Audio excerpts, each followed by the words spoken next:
Coucou! Dans une précédente vidéo, je te racontais 10 ans d'histoire de relations toxiques avec mon père en 30 minutes dans une vidéo YouTube.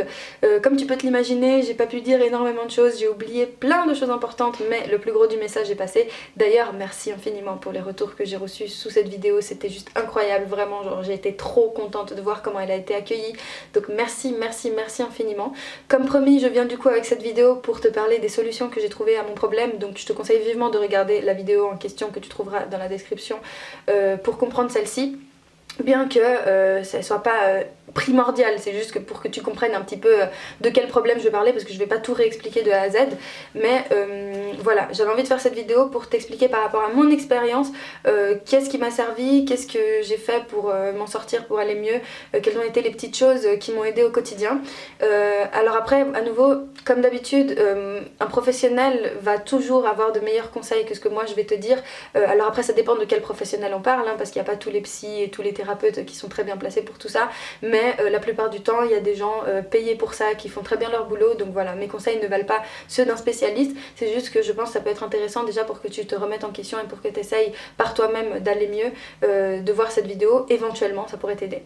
Je tiens à préciser aussi que cette vidéo elle s'applique aux personnes qui ne souffrent pas d'un problème pathologique particulier, notamment mental, c'est de ça que je parlais, parce que moi si ça a marché c'est tout simplement parce que mon problème il était émotionnel, c'était un problème par rapport à un état d'esprit, par rapport à mon état émotionnel du moment qui était réversible, enfin dans le sens où on pouvait l'arranger quoi.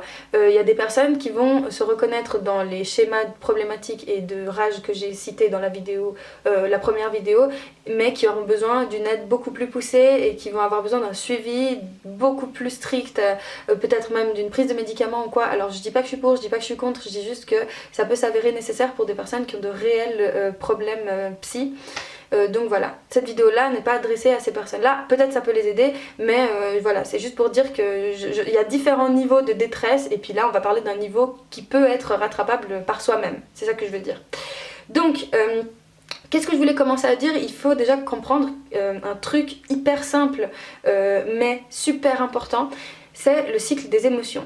Alors je vais pas te faire l'anatomie du cerveau comme ça d'un coup, parce que de toute façon je suis pas là pour ça et que je la connais pas par cœur, hein, je la connais pas du tout en fait, je vais juste te dire ce que je connais. En gros, quand tu penses, tu ressens quelque chose et ce que tu ressens ça va te faire des actions. La plupart du temps ça marche comme ça. Par exemple, si tu veux ressentir de la culpabilité, il faut penser à quelque chose dont tu te sens coupable pour ensuite avoir le sentiment de culpabilité et agir en fonction de cette culpabilité. C'est pareil avec toutes les émotions, avec les émotions positives, négatives, avec peu importe. Ce qu'il faut comprendre, c'est qu'une émotion, elle ne naît pas comme ça de nulle part, elle est provoquée par quelque chose. Soit elle est provoquée par toi et tes pensées et tes peurs et ton vécu, soit elle est provoquée par quelque chose d'extérieur mais qui du coup te fait penser à toi. Par exemple, je suis dans la rue, quelqu'un m'insulte de sale pute, ça va activer une pensée chez moi qui va me réveiller quelque chose de douloureux en moi, donc me faire ressentir une émotion qui va me faire agir en fonction de cette douleur-là, de cette émotion-là. Une fois qu'on a compris ça, on a déjà fait un petit pas, tout simplement parce qu'on sait que l'émotion en question, la rage donc dont on parle dans cette vidéo, parce que dans cette vidéo on parle d'émotions de haine, de colère et de rage, au moment où on a cette sensation, on peut déjà se dire ok, il y a quelque chose qui l'a provoqué. Alors première chose à faire, c'est identifier qu'est-ce qui a provoqué cette émotion-là, qu'est-ce qui a été le déclencheur, quelle a été la chose, le petit détail qui a fait que je suis passée d'un stade neutre à un stade altéré. Et là, on en vient à parler au stade fameux que je voulais introduire dans cette vidéo, c'est que j'ai divisé en 3 stades l'état émotionnel d'une personne. Alors c'est pas très compliqué, je suis pas allée chercher très loin, hein, j'ai pas inventé l'eau chaude, bref, mais en gros on a le stade neutre, donc c'est le stade que la plupart du temps on a quoi, genre je sais pas quel pourcentage de la journée on est comme ça, mais je sais que c'est le cas le plus majoritaire. En gros c'est le moment où on arrive très bien à raisonner, nos pensées elles sont en ordre, en harmonie, notre cerveau il est dans un état calme entre guillemets, il n'y a pas forcément d'émotion qui le dirige, mais la plupart du temps voilà, on arrive à faire preuve juste de raisonnement pour prendre les décisions et faire les actions qu'on veut. Ensuite, le stade suivant, c'est le stade que j'ai appelé le stade titillé, le moment où en fait on voit qu'il y a quelque chose qui nous a un peu déstabilisé, que ce soit en bien ou en mal à nouveau, voilà, il y a eu une remarque, un événement, une peur, une pensée, n'importe, peu importe, quelque chose qui nous a un peu déstabilisé. À ce moment-là, on est toujours encore capable de faire preuve de discernement, on est toujours capable encore de prendre une bonne décision, de réfléchir à la décision qu'on va prendre, de réfléchir à qu'est-ce qu'on va faire, mais on est quand même moins calme entre guillemets que lorsqu'on est à notre stade neutre. Et le troisième stade que j'ai nommé, c'est le stade altéré, totalement altéré. Donc c'est pas juste on t'a titillé, on a touché un petit peu ce qui faisait mal, c'est que là vraiment, genre il n'y a plus rien à faire, là c'est tes émotions qui parlent à ta place, là tu n'as plus le contrôle, plus de discernement, plus de lucidité, plus de rationalité, rien du tout, c'est ton cœur qui parle, c'est tes tripes qui parlent et tu n'es plus toi-même. Alors, pourquoi j'ai divisé ça comme ça? Parce qu'à nouveau, non seulement il faut se dire que quand tu as une émotion, il y a quelque chose qui l'a provoquée, mais savoir aussi quel est ton stade en fait. Où est-ce que tu te situes la plupart du temps dans une telle situation? Moi je sais que quand j'étais avec mon père, la plupart du temps j'étais dans le stade altéré parce qu'il arrivait tout le temps à me mettre direct dans un état de tension super violent, super rapidement. Et je n'arrivais pas en fait à voir la différence entre le moment où j'étais neutre et le moment où j'étais altérée, tu vois. Genre le petit instant où j'étais juste titillée, le petit moment où j'ai commencé à sentir que j'étais déstabilisée, celui-là je le négligeais totalement, je voulais pas le voir, je passais direct au stade 3, tu vois. Donc ce qui est intéressant à voir, c'est que avant d'arriver à ce stade-là, il y a quelque chose quand même qui est venu te déstabiliser un petit peu, donc le stade du milieu. Et c'est ça que j'aimerais que tu essayes de reconnaître, c'est le moment où tu passes de neutre à moins neutre, tu vois, de là j'allais bien, là j'étais tranquille, et puis maintenant là je sens qu'il y a quelque chose qui va plus, je sens que mes émotions là elles parlent à ma place. Et c'est ça le petit truc déjà à essayer de voir. La métaphore que j'aime bien utiliser, c'est celle avec une cible et des flèches. Alors peut-être que tu n'as jamais joué aux fléchettes, mais bon, c'est pas très compliqué. En gros, imagine que tu es une cible et que toute la journée tu reçois des flèches, ok? Toute la journée tu reçois des flèches. Et la plupart des flèches, elles vont pas vraiment t'altérer le cerveau. Tu vois, la plupart du temps, tu vas être tranquille, voilà, tu restes dans ton stade neutre. Mais il y a un moment où une flèche, elle va se rapprocher de la cible, elle va se rapprocher du centre de la cible. Au moment où les flèches elles commencent à se rapprocher de ce centre, c'est là où tu commences à être tétillé, tu vois, c'est là où genre tu vois que ouais, il y a un truc là, ça commence à chauffer, il y a quelque chose qui commence à me tendre, donc mais t'es pas encore au stade où là tu vas péter, tu vois, ça va encore, là ça va. Et puis paf, il suffit qu'une flèche, juste une, même si elle est toute petite, même si elle pèse un demi-gramme, elle touche le centre de la cible, et bah c'est là que t'es altéré. Paf, on a touché le centre de la cible et c'est bon, c'est fini, il n'y a plus rien à faire de toi, là tu vas crier, hurler, pleurer, t'énerver, insulter, frapper, peu importe, je sais pas ce que tu vas faire, mais c'est le moment où voilà, tu perds le contrôle et puis tes émotions, elles pètent. La plupart du temps, quand on se met dans des états de rage et de colère extrêmement forts, on se reconnaît pas parce que ça nous ressemble pas dans la vraie vie, parce que d'habitude on ressent pas ces choses-là. Combien de personnes ont dit des choses sous le coup de la colère qu'elles ne pensaient pas réellement? Combien de personnes se sont mis dans des états où elles ont fait des trucs qui ne leur ressemblent absolument pas juste parce qu'elles étaient en colère, ou qu'elles ont dit des propos, ou qu'elles ont agi d'une façon qui ne leur ressemble absolument pas. Et donc ça, c'est pour ça que je dis qu'en fait en vrai c'est pas vraiment toi qui pète, c'est tes émotions. C'est l'accumulation de tout ce que tu encaisses depuis je sais pas combien de temps. Alors, il y a 3 choses, en tout cas à mes yeux, qui provoquent ce sentiment d'altération très puissant, donc qui me font passer du stade 1 au stade 3 en 2-2, tu vois. Donc ces 3 choses en question, c'est le sentiment d'injustice, l'incompréhension et mon ego. Alors pourquoi il y a ces 3 choses? Tout simplement parce que le premier c'est le sentiment, je sais pas si j'ai dit incompréhension ou injustice au début, peu importe, on va prendre l'incompréhension. C'est que souvent lorsqu'on se met dans ces états là, c'est parce qu'on ne comprend pas pourquoi ça se passe. On est là, on est dans une situation où on est avec quelqu'un, c'est censé bien se passer et on sait pas pourquoi ça se passe mal. La personne elle dit un truc qui va pas, tu comprends pas pourquoi elle te parle comme ça, tu comprends pas pourquoi elle agit comme ça, tu comprends pas pourquoi ça marche pas, tu comprends pas pourquoi tu te réagis comme ça, mais ça arrive. Donc c'est déjà ce sentiment là, il est super important à reconnaître, c'est le moment d'incompréhension. Qu'est-ce que je ne comprends pas? À quel moment j'ai commencé à ne pas comprendre? Concrètement c'est quoi là que je me pose comme question? Le deuxième, c'est l'injustice. Pourquoi l'injustice? Parce que souvent, ce sont des situations où on se retrouve et on se dit mais merde, genre, je mérite pas ce qui m'arrive, je mérite pas, j'ai rien fait, j'étais venue avec des bonnes intentions, j'avais de la bienveillance en moi, aujourd'hui j'ai passé une bonne journée, et là, bim, tu me tombes dessus, bim, tu me fais chier, bim, t'arrives à me mettre en colère, c'est injuste, j'étais bien, moi j'ai rien fait. Et donc ce sentiment d'injustice, comme si la réaction de l'autre était illégitime envers nous, comme si l'autre se servait de nous en fait pour être son défouloir, bah ça provoque un sentiment très gros d'injustice et ça accentue l'altération émotionnelle du coup. Et le troisième stade, c'est l'ego. Alors pourquoi je parle de l'ego?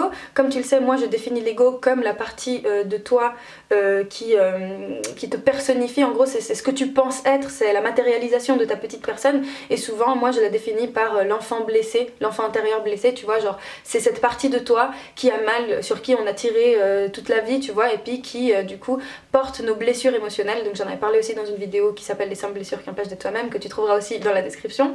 Et donc pour moi l'ego c'est ça, c'est justement l'être qui a mal, c'est l'enfant intérieur qui pleure en toi et qui a encore plein de choses à soigner, plein de petits bobos à guérir. Et donc pourquoi est-ce que je dis que l'ego rentre en jeu dans le processus d'altération? C'est parce que à mes yeux, lorsqu'on est dans ce genre de situation, donc non seulement on comprend pas pourquoi il y a cette réaction, en plus on trouve que c'est injuste, mais la personne en face de nous, elle arrive à nous dire quelque chose qui nous touche personnellement, qui touche justement cet enfant intérieur blessé, qui touche justement l'être qui a mal à l'intérieur de toi. Et si dans ces moments-là elle t'atteint, la personne réussit justement à toucher le centre de la cible, et ben là l'altération c'est bon, elle est au top là, genre tu peux plus rien faire, c'est plus toi qui parle, c'est justement cet être blessé. Donc ça c'est les trois qui sont valables pour moi. J'imagine qu'il y a d'autres facteurs qui rentrent en compte dans le processus d'altération d'autres personnes, mais moi c'est vraiment ça, c'était l'incompréhension, l'injustice et mon ego blessé qui arrivait à ressortir à chaque fois avec mon père. Pourquoi? Parce que mon père il arrivait toujours à me dire des choses qui me touchaient et que je prenais personnellement, parce que j'y croyais en fait à ce qu'il disait. Pourquoi? Parce que mon enfant intérieur, il avait tellement mal que ça lui rappelait en fait toutes les choses qu'il porte. Et donc quand mon père me disait un truc qu'il ne pensait même pas et qui n'est même pas vrai, ou juste un truc pour me faire mal, purement dans le but pour me faire mal, et ben cet enfant intérieur, il le reçoit et se dit c'est vrai, putain, en fait il a raison, gna gna gna. Et puis voilà, je le prends personnellement et je me sens super mal. Alors, qu'est-ce que j'ai trouvé comme solution du coup déjà pour l'incompréhension? Parce que du coup, je t'ai dit, il y a trois trucs qui provoquaient vraiment... donc ça, je l'ai compris grâce à ma psy, hein. Ça, c'est pas moi qui l'ai visualisé comme ça d'un coup, c'est elle qui m'a fait remarquer tout ça. Donc, qu'est-ce que j'ai compris? Que pour éviter l'incompréhension, il faut du coup chercher à comprendre. Mais comprendre quoi? Moi, ce qui m'a servi, c'est d'essayer de comprendre l'histoire de mon père, de me dire, ok, d'accord, je veux savoir... Pourquoi est-ce que cette personne se met dans ces états-là? Pourquoi est-ce que cette personne, elle me dit ce genre de propos? Qu'est-ce que ça signifie sur elle? Qu'est-ce qu'elle essaye de me transmettre comme message? Quel est l'appel à l'aide derrière ces propos qui me font mal? Donc en l'occurrence, mon père, il fallait que je lui parle de sa vie, que je lui demande comment était son passé, comment était sa relation avec ses parents, comment est-ce qu'il a vécu son adolescence, comment c'était son arrivée en Suisse, comment est-ce qu'il a fait pour trouver du travail, et bref, et tout ça, quand il me l'expliquait, mais dans les moments où il était apte à avoir une conversation calme avec moi, ça arrivait de temps en temps, je te rassure, donc dans ces moments-là, j'en profitais pour essayer de comprendre qui j'avais devant moi et comprendre son être blessé, comprendre son ego à lui. Alors je t'avoue, c'est vrai que c'est difficile dans les moments où tu es déjà tellement en détresse de devoir en plus faire le travail d'analyser une autre personne, mais ça t'aide du coup à interpréter la situation différemment. Moi, à partir du moment où j'ai compris comment était la vie de mon père à son époque, parce que voilà, il est né en 1947, c'était un bail, c'était l'époque juste après Franco, et donc le fait de me dire que voilà, c'était une période d'après-guerre, que dans sa famille c'était comme ci, comme ça, que son vécu il était comme ci, comme ça m'a aidé à me dire ah ok, donc cette personne là elle doit avoir certaines blessures que moi je ne peux pas comprendre, mais du coup vu qu'il me l'a expliqué, j'arrive à mieux mettre en contexte ses réactions, j'arrive à mieux comprendre pourquoi est-ce qu'il pense blanc et moi je pense noir, j'arrive mieux à comprendre pourquoi pour lui ça c'est A et pour moi ça c'est B, parce que aussi des conflits générationnels, bref. Donc ça c'était pour éviter l'incompréhension. Pose des questions, essaye de vraiment réellement comprendre l'autre, mais dans les moments adéquats, dans les moments où tu peux le faire. Et si tu peux pas le faire directement avec la personne concernée, essaye de voir autour les informations qu'on peut te donner. Moi, mon père au début, il voulait jamais me parler de sa vie. J'ai dû d'abord demander à ma mère, j'ai dû demander à mes tantes, j'ai dû demander à ma grand-mère plus d'informations sur mon père avant, parce que lui, c'était des informations qu'il ne voulait pas me donner parce qu'il est réservé, parce qu'il n'a pas envie de parler de sa vie.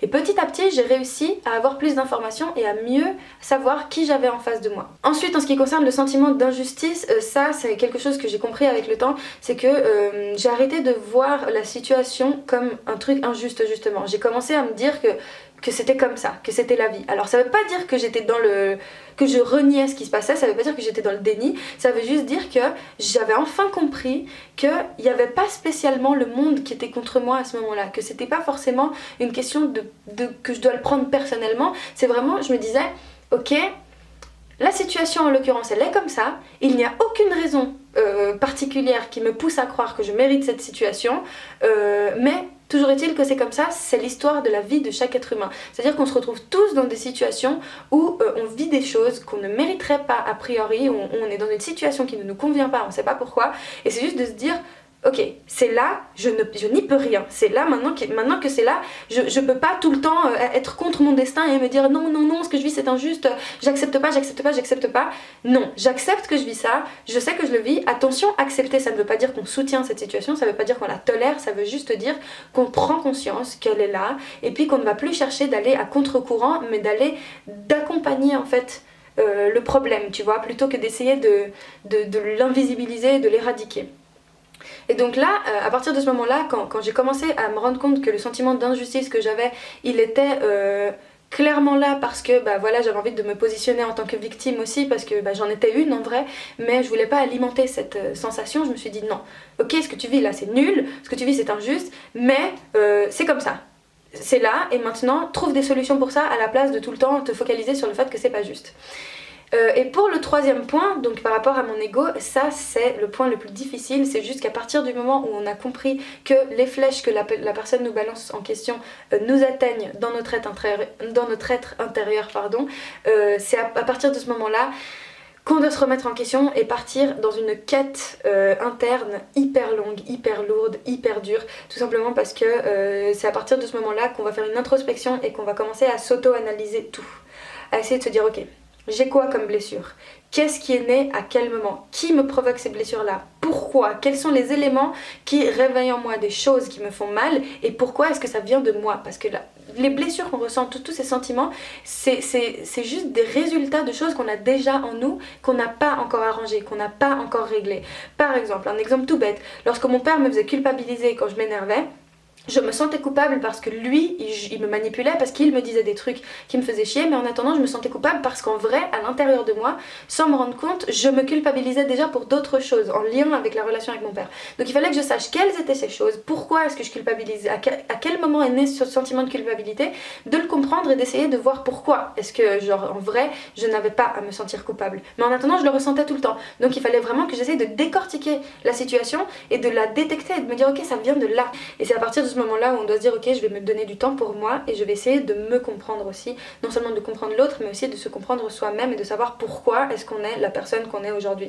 Parce que beaucoup de personnes pensent qu'elles ont débarqué sur Terre et puis qu'elles ont eu 20 ans d'un coup et puis à se dire qu'elles ont toujours été comme ça, alors que non. Elles sont le résultat d'une histoire de vie, elles sont le résultat d'expériences, elles sont le résultat de trauma, elles sont le résultat de bonnes expériences aussi. Bref, tout ça pour dire que une fois qu'on a fait un peu le bilan de sa vie et qu'on sait quels ont été les moments marquants, quelles ont été les choses qui nous ont créé ces blessures là, alors on peut essayer de les comprendre et de les résoudre. Donc il y a plusieurs solutions à tout ça. Si c'est possible, parce que c'est pas forcément possible, dans les moments où tu commences à avoir la rage qui monte en toi, à avoir la colère qui arrive, il faut partir. Alors ça ne veut pas dire fuir le problème, je te dis pas de fuir, là je te parle du stade où vraiment tu sens que là la crise elle va péter. Quand je te dis de partir, c'est pas de pas avoir la dispute ou de pas parler de ce que tu ressens, c'est juste que quand tu sais que ce que tu vas dire, ça va être plus fort que ce que tu penses, quand tu sais que t'es pas dans ton état normal, quand tu sais, quand t'as déjà compris tout ça, quand tu t'es déjà dit ok là j'ai la haine, là je suis en rage, il vaut mieux ne rien faire, laisser tomber, tourner les pieds et s'en aller. Pourquoi? Tout simplement parce qu'on risque de faire beaucoup plus de dégâts sur le moment si on réagit que si on fait l'inverse. Crois-moi, je te jure que si t'es du genre comme moi, alors ça c'est pas applicable aux personnes qui ont tendance à toujours tout le temps tout garder pour elles et qui ont besoin d'exploser un bon coup pour qu'on les prenne au sérieux. Ça vous concerne pas. Moi je parle vraiment des personnes qui, comme moi, ont tendance à tout le temps extérioriser ce qui se passe, à exprimer leurs émotions et tout, et que dans les moments de crise, elles perdent totalement le contrôle. Pourquoi je te dis ça? Parce que quand tu réagis, que tu vas crier, tu vas avoir une réponse de la personne en face de toi qui va être encore pire, qui va te faire encore plus chier.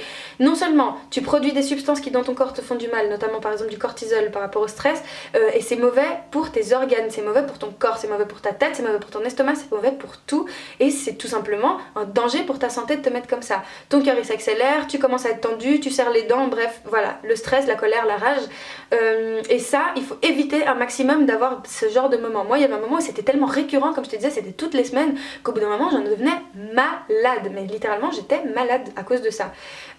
Et donc, le fait d'anticiper ce moment-là, ça te permet de soit trouver d'autres solutions pour condenser ce moment et essayer de le calmer, soit partir si tu sens que ça va pas fonctionner. Moi, le nombre de fois où j'ai dû claquer la porte et ne pas parler et que ça valait beaucoup plus que de rester là et d'avoir une énième dispute, franchement, je te jure, ça m'a sauvé la vie plus d'une fois, tout simplement parce que sur les moments, si toujours je m'étais écoutée et que j'avais répondu et que j'avais fait exploser ma colère, j'aurais pu faire des trucs vraiment pas cool. Donc déjà, prendre de la distance physiquement parlant. Si on peut même essayer de le faire pendant plusieurs jours. Ça veut pas dire couper forcément les ponts, mais malheureusement, il y a des personnes, même de notre famille, avec qui on ne peut pas cohabiter, des personnes avec qui on ne peut pas être forcément pendant des heures en la présence de la personne, et donc un maximum de distance physique qui s'impose. Mais une acceptation quand même à l'échange, une acceptation de se voir quand même qui est nécessaire pour essayer d'avoir une relation qui s'améliore. Moi, il y a eu quand même beaucoup de moments que j'ai passé sans voir mon père, tout simplement parce que concrètement, c'était plus mauvais qu'on se voit qu'on ne se voit pas. C'est triste à dire, mais c'est vrai. Ensuite, si on peut vraiment aller chercher de l'aide chez un professionnel. Je sais que pas tout le monde a les moyens, je sais que pas tout le monde aime ça, mais crois-moi, il y a plein de thérapeutes différents, il y a plein de psys différentes, que ce soit des psychologues ou des psychiatres, peu importe, il y en a tout plein qui, s'ils ne te correspondent pas, peuvent être changés. Non seulement il y a ça, mais il y a des médecines alternatives. Par exemple, tu as la médecine aurique, tu as le reiki, tu as des profs, j'allais dire non, mais des personnes qui pratiquent la réflexologie par exemple, qui vont chercher directement dans ton corps émotionnel, tu as la kinésiologie, bref, tu as plein d'autres alternatives de thérapeutes qui peuvent t'aider à comprendre pourquoi est-ce que tes émotions, elles te provoquent en fait tout ce mal-être en fait, enfin en soi de comprendre leur déclencheur, oui. Bref, tout ça pour dire qu'il faut absolument trouver de l'aide chez une personne extérieure. Et si on ne peut pas avoir une personne professionnelle, au moins chercher de l'aide ailleurs, dans une association, dans un centre, dans un, je ne sais pas, peu importe, un endroit où on peut t'accueillir et écouter ta peine tout simplement. Pourquoi c'est important de faire ça? Tout simplement parce que les personnes de notre entourage qui nous connaissent bien, elles ne sont pas forcément toujours en position de nous aider. Elles nous connaissent déjà, elles savent quels sont nos défauts, elles savent comment on réagit, elles connaissent aussi l'autre personne la plupart du temps. Du coup, leur subjectivité, elle est beaucoup plus présente qu'une personne extérieure. Une personne extérieure à qui tu présentes le problème, tu vas pas le lui présenter de la même façon et elle pourra te donner un autre point de vue par rapport à ta situation. Donc voilà, si tu peux pas avoir un professionnel autour de toi, au moins quelqu'un de confiance qui n'est pas très lié à toute la situation et puis qui peut te donner des conseils que des personnes autour de toi ne pourraient pas te donner. Si tu veux que la situation elle s'arrange, si tu veux aller mieux, c'est à toi d'entreprendre le changement, c'est à toi de prendre la décision de se dire ok, je vais faire quelque chose pour aller mieux parce que je ne vais pas supporter cette situation une minute de plus. Même si l'autre il est en tort, même si c'est cette personne qui a tout foiré depuis le début, qui dit que de la merde et qui a les pires problèmes, tu prends de la distance. Tu vas demander de l'aide et tu commences un travail sur toi parce que c'est toi qui vas devoir gérer toutes ces situations-là. Tu ne peux pas compter sur l'autre. L'autre il s'en fout, l'autre il est dans son délire et peut-être que lui il veut pas aller mieux. Alors que toi, oui, et tu vas réussir et tu vas le faire. Donc, maintenant, concrètement, dans les moments de crise, quand ils arrivent, tu as plusieurs façons de les gérer. Moi, je vais te dire comment moi je faisais. Déjà, pour commencer, il faut, comme je l'ai dit au tout début de la vidéo, détecter, savoir reconnaître le moment où tu es titillé, ok? Le stade 2, le stade où on a commencé à s'approcher au centre de la cible et puis que tu sens que ça va monter. Tu anticipes en fait la crise lorsque tu te rends compte de ce moment-là, parce que souvent on se rend pas compte de ce moment-là, souvent on le laisse arriver beaucoup plus vite que ce qu'on pense, on n'y prête pas attention et la crise elle arrive. Là, à partir du moment, la première phrase que la personne elle dit, le premier regard, le premier truc, tu vois que ça commence à te chauffer, tu te rends compte, tu allumes l'alarme dans ta tête et tu te dis ok, là je vais pas me laisser aller. Là, je ne vais pas succomber à ma haine. Et pour ça, il faut aussi connaître son fonctionnement physique. Par exemple, moi je sais qu'un des trucs qui arrivait, c'était que je serrais les dents, j'avais la gorge serrée, j'ai le cœur qui commence à battre vite, et quand je sens voilà, que je commence à être chauffée comme ça, que je sens que j'ai le ventre qui commence à brûler, là je commence à me dire ok Caro, tu commences à t'énerver, donc maintenant observe-toi. Ça c'est le deuxième conseil que je voulais donner, c'est qu'à partir du moment où voilà, tu as réussi à détecter ce petit détail, cette petite chose, tu vas te regarder d'un point de vue extérieur. Tu essayes de sortir de ton corps et de te visualiser de l'extérieur. En fait, en gros, c'est une façon de prendre de la distance avec la situation et de se dire ok, je ne suis plus moi à partir de maintenant. Maintenant, là, c'est quelqu'un d'autre. Là, c'est quelqu'un qui est blessé. Là, c'est mon enfant intérieur qui va parler. Ce n'est plus moi. Et donc, à partir de ce moment-là, il faut essayer de vivre la situation comme si ce n'était plus toi qui étais dans ce corps et d'essayer de se visualiser la chose de l'extérieur, comme si un passant vous regardait, comme si quelqu'un de votre famille était en train de vous regarder. Et le fait de faire ça, ça te permet ouais, comme je l'ai dit, de mettre une distance, de prendre du recul sur la situation, mais sur le moment. Et là vient le conseil le plus important. Et je sais que putain, il y a plein de gens qui vont trouver que c'est un conseil nul, mais mon Dieu, ce que ça sert et mon Dieu, ce que ça m'a sauvé. Respirer. Mais vraiment, le fait de respirer, ça m'a tellement aidée.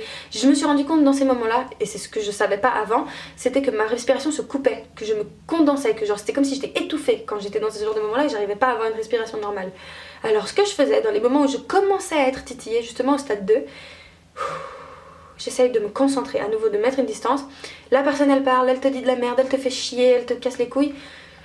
Tu te focalises sur tes sinus, sur ta trachée, sur tes poumons et essayer de te dire ok, je suis en vie, je respire. Et donc là, moi, ce que je faisais, c'était que j'essayais vraiment de me focaliser et je me tapais sur la jambe comme ça.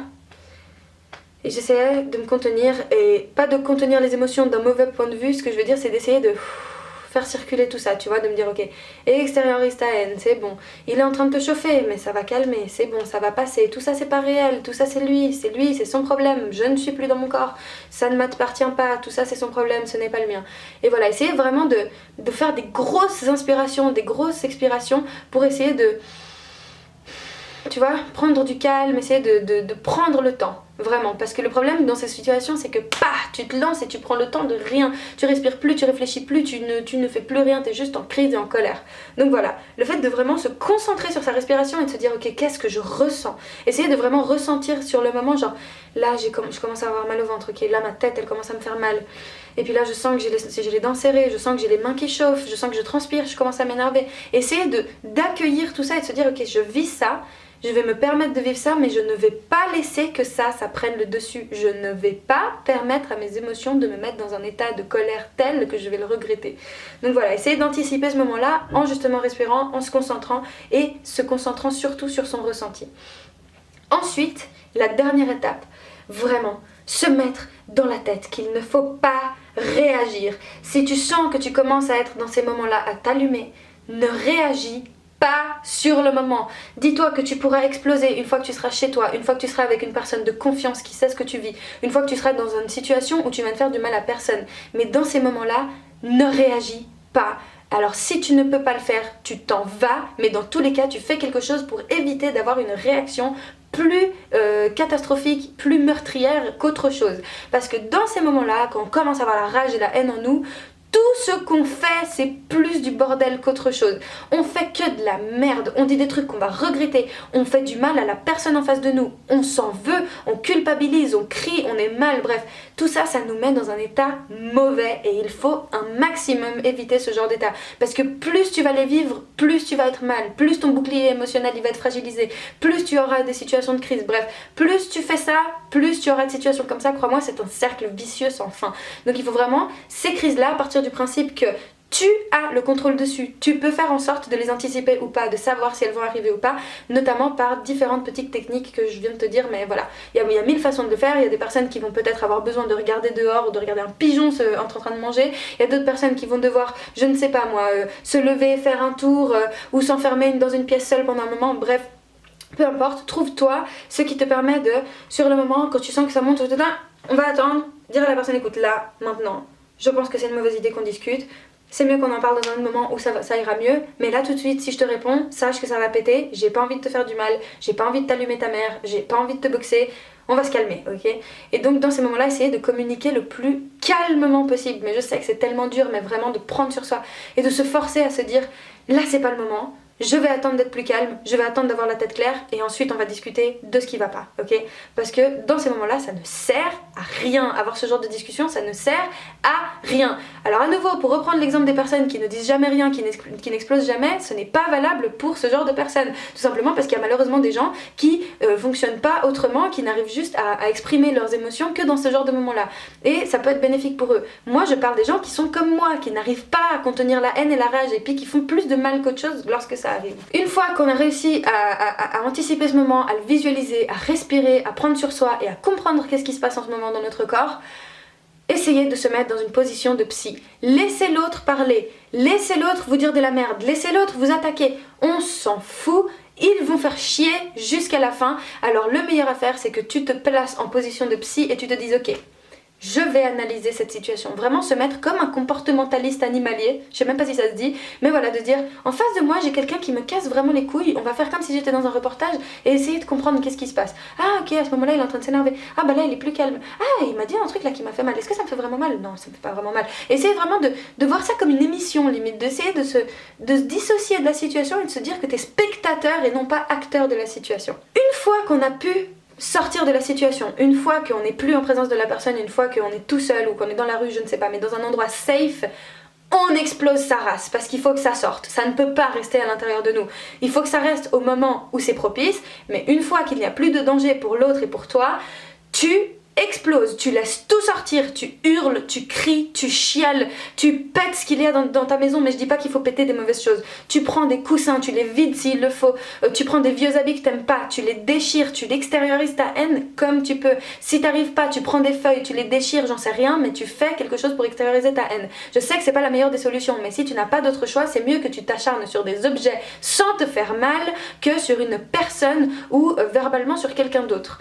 Donc déjà, extérioriser sa haine, s'il le faut, faire du sport, courir pendant 1 heure, j'en sais rien, mais faire quelque chose qui te permette de te sentir vidé, qui te permette de te sentir défoulé à ce moment-là. Mais à nouveau, j'insiste, dans un endroit safe, avec quelqu'un, s'il y a quelqu'un de confiance qui sait que ce n'est pas dirigé envers cette personne, que tu as juste besoin de te vider de ta haine, et voilà, faire une activité physique ou une activité artistique qui te permette de te vider.